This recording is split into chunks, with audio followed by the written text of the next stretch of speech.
तो भैया अब जंग का मैदान हो गया है। अब इस यूट्यूब पे जो है किसी को अब सीखने को कुछ नहीं मिलेगा। यूट्यूब पर सबको लड़ाई करने को मिलेगा। यूट्यूब पे नहीं बहुत कुछ चीज़ें मिलेंगी, पर आपको कोई अच्छी बात सीखने को नहीं मिलेगा। हेलो दोस्तों, आप सभी का स्वागत है हमारे यूट्यूब चैनल आंसर माइंड में। आप लोग कैसे अच्छे से स्वस्थ होंगे और मस्त होंगे। दोस्तों, इस टाइप क्या हो रहा है, जितना यूट्यूबर था सचिन के साथ में सपोर्ट में था, सचिन का नहीं मनीषा के सपोर्ट में था उस टाइम जब ये सब जगत दीदी का जो सचिन का आया। लेकिन आज सारा यूट्यूबर, सारा नहीं, कुछ कुछ एक आधा नहीं, जिनके क्रिएटर एक साथ रहते थे, आज सब सचिन के खिलाफ नाम नहीं ले रहे, लेकिन सब सचिन के खिलाफ उतर आया है। और होना भी चाहिए। क्यों? जब उन लोगों ने जब उस तुम्हारे बुरे वक्त पे साथ दिया, और उसके बाद जब तुम्हारा सब सही हुआ, तुमने सोचा थोड़ा व्यूज कम आ रहा है, तो तुमने खुद क्रिएटरों का नाम लेके पर्दाफाश करना शुरू कर दिया। ये तो सोचो कि तुम्हारा जब बुरा वक्त चल रहा था बहुत ज़्यादा, तब नहीं, इस वक्त जब तुम्हारा ये सब चीज़ें आए तो सारा क्रिएटर मनीषा के सपोर्ट में था और जगत दीदी के खिलाफ था। अब तुम्हारा जैसे लग रहा है तुम्हारी जगत दीदी से बात होने लगी, तो तुम हर क्रिएटर को उल्टा सीधा बोलना शुरू कर दिए हो। अब तुम्हारा ये है मानसिकता, मैं तो डरूंगा तो किसी के बाप से नहीं, जो कुछ हूँ मैं हूँ, अकेला हूँ, 100 पर मैं अकेला भारी हूँ। और पहले भी मैंने कंट्रोवर्सी की थी तो जीत हमारी ही हुई थी, हम ही सही निकले। कहाँ आप सही निकले थे? कहाँ? ये कहो, उन्होंने अपना मुंह थोड़ा बंद कर दिया। उन्होंने सोचा कौन इस कचड़े पचड़े में रहता जोठू, इसलिए थोड़ा सा उन्होंने सोचा कि इज्जत से बढ़कर कुछ नहीं है। तो तुम लोग क्या सोचते हो? तुम्हारी फैमिली इज्जत जाए भाड़ में, पैसा आना चाहिए, ये है तुम लोगों के वहाँ। अब क्या हुआ है, अंशु तुम्हारी जो वो सगी हुई, बस सगी नहीं थी लेकिन उसको बहन मान लिया था, उसको प्रिंस ने शायद धमकी दिया है, सचिन ने क्योंकि नहीं दिया है, क्योंकि उस तरीके से वीडियो में बता रही थी। तो बताओ, प्रिंस यूट्यूब पे आके कुछ और, पीठ पीछे कुछ और। अरे उसके साथ जो चीज़ घटनाएं घटी उस पे वो उसको लोग कमेंट कर रहे थे, उस हिसाब से उसने बताया। तो तुमने उसको नहीं डायरेक्ट करके तुमने उसकी सास को फ़ोन किया? नहीं, तुम लोग कितना नीचे गिर जाओगे यार। और खुद कह रही है कि मुझे किसी से नहीं मतलब है, बनी आंटी से अंकल से मतलब है, क्योंकि उन्होंने मेरे लिए इतना किया तो मैं उनका साथ नहीं छोड़ सकती। सच में यार, ये दोनों भाई पता नहीं कैसे, इनको बस पैसा पैसा चाहिए और रिश्ता निभाना तो जानते ही नहीं है। सचिन ने जो बाहरी रिश्ते अब बनाए भी, उनके भी इज्जत की धज्जियां उड़ा दे रहा है यूट्यूब पे।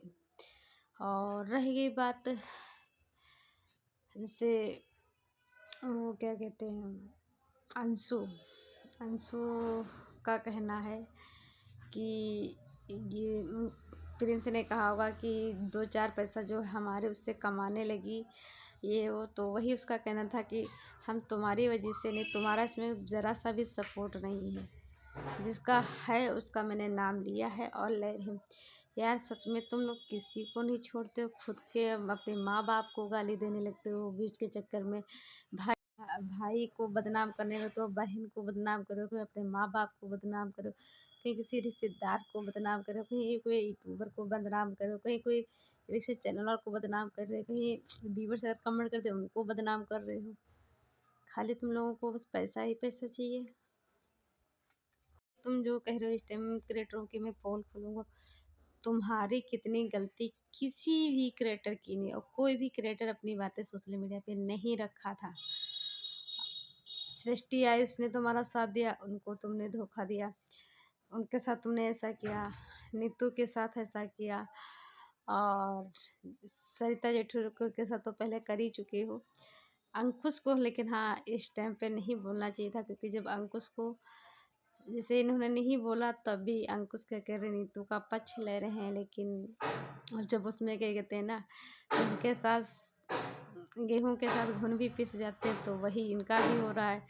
तो जब अंकुश कूद रहे हैं, अंकुश को पता है कि बीज भी अच्छा आएगा, तो अंकुश को कूदना ज़रूरी है, तो इसलिए अंकुश भी कूद रहे हैं। और जो आकांक्षा है सुमित की, वो क्या कहते हैं, फ्रेंड, वो भी कूद रही हैं, तो उनको भी आज इसने पहले भी सुनाया, आज भी सुनाया है। और जो सुमित है उनकी बहन भी, जैसे मामा के बुआ की, वो भी आ गई हैं। तो यानी सारा क्रिएटर अब सब एक हो जा रहा है, सचिन अकेला है।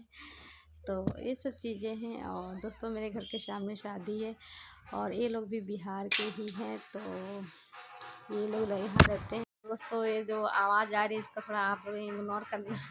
थोड़ा सा कैमरा हिल गया था, मेरा बेटा ने हाथ मार दिया था, तो खेल रहा था तो हाथ लग गया था वही, तो इग्नोर करना क्योंकि आवाज़ बहुत है, क्योंकि बारात निकलने वाली है, इस लड़के की शादी है, तो डीजे जैसे जो बज रहा है।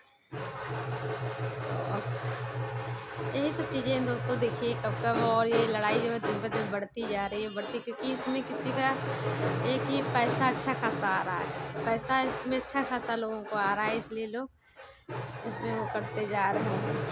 और यानी बातें तो बहुत ढेर सारी हैं, क्या क्या ही हम लोग बोले, हम लोग तो बहुत ज़्यादा परेशान भी हो चुके हैं। और ये दोस्तों आप लोग समझ लेना, ये बंद नहीं होगा, क्योंकि इससे सबकी कमाई अच्छी खासी हो रही है और बढ़िया घर बैठे हैं और अच्छा खासा अर्न कर रहे हैं। तो यही सब चीज़ें हैं। चलिए दोस्तों बाय बाय, क्योंकि आवाज़ ये आ रही है, आपको सुनाई नहीं दे रहा होगा। बाय बाय, कल मिलते हैं। अपनी राय ज़रूर कमेंट में देना। और मैं ये नहीं कहती इनकी फैमिली पूरी ख़राब है, लेकिन हाँ कभी कभी इतनी ज़्यादा गुस्सा लग जाती है इनकी सबकी बातों पे, इनके सबके सब चीज़ों पे गुस्सा लग जाती है। लेकिन हाँ कभी कभी तरस भी आता है कि सच में जिसके पास बीतता है वही जानता है, लेकिन कभी कभी लोग अनजान भी बन जाते हैं। जैसे मनीषा कहती मैं अपना चैनल खोल ली, मैं अपना स्टैंड ले रही हूँ। केवल देखिए चैनल खोलने से स्टैंड नहीं लेना होता है, तुम खुद तुम्हारे साथ चीज़ें जो हो रही हैं उसको करिए। ना तुमने कोई एफआईआर दर्ज कराया, ना तुम कुछ भी कर रही हो, खाली मुंह से गिरती चीर देंगे। तो तुम्हारा खुद का सिक्का खोटा है, तो तुम दूसरे पे कैसे उंगली उठा सकती हो? और फिर तुम क्या उस दिन अचानक तुम नहीं जानी थी, तुमको 1.5 साल से पता था, क्योंकि लोगों ने क्रिएटरों ने तुमको बताया था। और तुम्हारी ये कमी, कोई इंसान चोरी करेगा वो क्या बताएगा तुमको? कोई भी बताता था, तुम कुछ भी, तुम जाके अपने पति से चुगली करती थी। और जब तुम्हारा पति उस औरत से रिलेशनशिप में था, तो क्या तुम कहोगे तो क्या वो सही बताएगा? तुमको उस पर नज़र रखनी चाहिए थी कि हाँ ऐसा ऐसा क्रिएटर कर रहे हैं, मुझे भी लग रहा है, तो तुमको सचिन पे, जगह दीदी पर नज़र रखनी चाहिए थी, ना कि अपने पति से बता देना। और अगर तुमने अपने पति से बताया, क्या तुम्हारा पति कभी कहा कि हाँ हमारा उसका रिलेशनशिप है? नहीं बताया ना। तो ये तुम्हारी बहुत बड़ी कमी थी। तुम हर कमी, तुम्हारी जो कमियां हैं, तुम वो सचिन अच्छी तरीके से जानता है, तुम्हारी पूरी फैमिली जानती है। और रहेगी बात सीधे की, तो इतना तो अब मैं जान ही चुकी हूँ, आप सीधी बिल्कुल भी नहीं है। लेकिन हाँ आप बाहर वाले लोगों से कुछ नहीं कर पाती हैं, बस घर वालों से ही लड़ पाती हैं ये चीज़ें। क्योंकि रंजना का जब हुआ तो तुमने तुरंत मुँह खोल दिया, फिर इनसे हुआ तब, अब शादी के बाद से बता तब तुम्हारा मुँह खुल गया। जब शादी में कार्ड वार्ड का नहीं छपा हुआ तब तुम सचिन का ही साथ दे, तुमको तब ये चीज़ नहीं पता कि मेरे घर में शादी है, घर की इज्जत का सवाल है, इज्जत, तुम उसमें अपने पति का साथ दे रही थी। तो जैसा करोगे वैसा बोओगे, वैसा तोड़ोगे, सब कुछ जैसा तुम करोगे वैसा ही भरोगे। ये कहावत जो है गलत नहीं है, सही है। तो ऐसी सब चीज़ें हैं, तो मैं कहती हूँ अभी भी समय है, अपने रिश्तों को समेटिए। और चलिए बाय बाय दोस्तों। हमारा